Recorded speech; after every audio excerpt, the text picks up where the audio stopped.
Selamat malam, Sobat CGN. Gimana kabar kalian hari ini? Semoga semua baik-baik saja.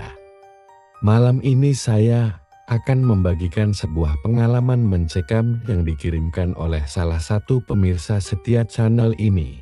Kisah ini terjadi di sebuah kota kecil di Jawa Tengah. Perkenalkan, nama saya Danib. Waktu itu, saya baru saja menyelesaikan tugas lembur di kantor. Jam sudah menunjukkan pukul 2 pagi ketika saya memutuskan untuk pulang. Rumah saya berada di pinggiran kota, dan untuk sampai ke sana, saya harus melewati rel kereta api yang sudah tidak beroperasi sejak 15 tahun lalu. Malam itu terasa berbeda dari biasanya, udara terasa lebih dingin dan mencekam.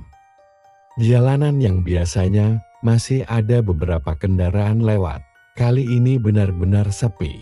Hanya suara jangkrik dan gemerisik dedaunan yang menemani perjalanan saya. Ketika motor saya mendekati perlintasan kereta, entah mengapa bulu kuduk saya mulai berdiri. Perlintasan itu tidak memiliki palang pintu, hanya ada tanda peringatan sederhana di kedua sisinya yang membuat saya heran. Lampu-lampu di sekitar perlintasan yang biasanya mati, malam itu menyala redup dengan cahaya kekuningan. Tepat saat saya hendak melintasi rel, motor saya tiba-tiba mati.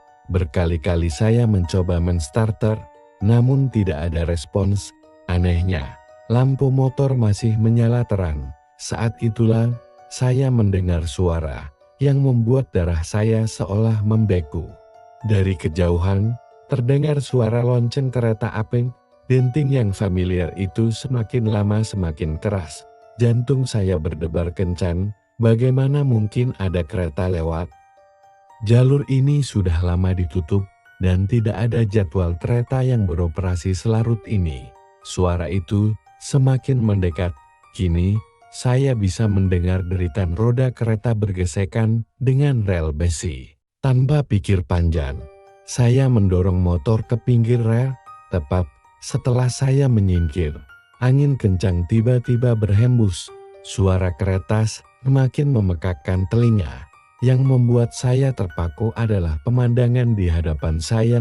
Sebuah kereta tua berwarna hitam melintas perlahan. Melalui jendela-jendelanya yang berdebu, saya bisa melihat cahaya temaram di dalam gerbong. Dan di salah satu jendela, saya melihat sosok seorang wanita berpakaian putih sedang menatap ke arah saya. Wajahnya tidak seperti manusia normal, pucat pasi, dengan mata yang seolah memancarkan cahaya kemarahan. Bibir tipisnya mengulas senyum yang membuat seluruh tubuh saya gemetar. Saya tidak bisa mengalihkan pandangan, seolah terhipnotis oleh tatapannya. Kereta itu terus bergerak lambat. Gerbong demi gerbong melintas di hadapan saya. Setiap jendela yang lewat memperlihatkan pemandangan berbeda. Ada yang kosong, ada yang dipenuhi sosok-sosok gelap, dan ada yang menampilkan wajah-wajah yang tidak ingin saya ingat lagi. Setelah gerbong terakhir lewat, kereta itu menghilang di kegelapan malam. Suara-suara aneh tadi lenyap seketika. Motor saya tiba-tiba menyala sendiri, seolah tidak pernah ada masalah sebelumnya. Dengan tangan gemetar, saya segera memacu motor secepat mungkin menuju rumah. Sepanjang perjalanan, bayangan wajah wanita di jendela kereta itu terus menghantuiku. Sesampainya di rumah, saya menceritakan kejadian ini kepada nenek saya. Beliau kemudian bercerita bahwa 15 tahun lalu, sebelum jalur kereta ini ditutup, pernah terjadi kecelakaan mengerikan. Sebuah kereta mengalami kerusakan rem dan tergelincir dari rel pada pukul 3 pagi.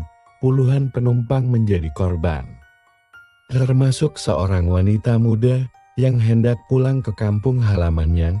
Sejak kejadian itu, banyak warga yang mengaku melihat kereta hantu lewat di jam yang sama.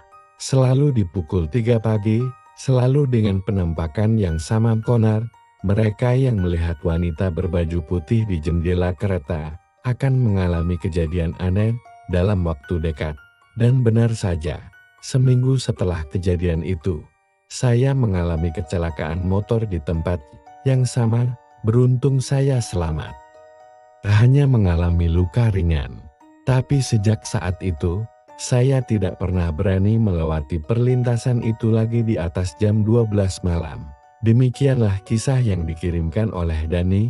Bagi kalian yang sering melakukan perjalanan malam, mungkin ada baiknya untuk lebih waspada.